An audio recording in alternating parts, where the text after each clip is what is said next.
સોમનાથ દર્શન કરી કચ્છ પરત ફરતી કાર પલટી જતા એક યુવાનનું મોત। ચૌધરી રોહિતભાઈ ઉંમર વર્ષ 26નું ગમખ્વાર અકસ્માતમાં કરુણ મોત। ભંડુરીથી ગળોદર વચ્ચે સર્જાયો અકસ્માત। ડિવાઈડર પર કાર ચડી જતા કાર પલટી જતા સર્જાયો અકસ્માત।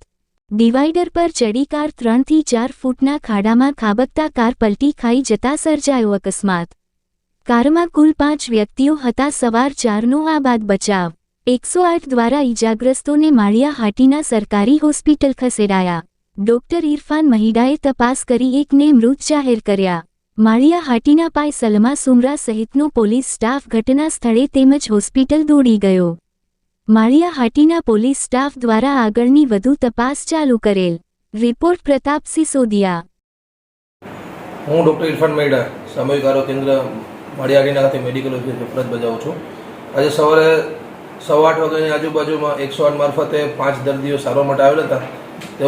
તેઓને પૂછતા તેણે જણાવ્યું કે અમારી ગાડીનું એક્સિડન્ટ થયેલ હતું। એ લોકો સોમનાથથી કચ્છ તરફ જતા હતા। એમાં 5 જણા સવાર હતા।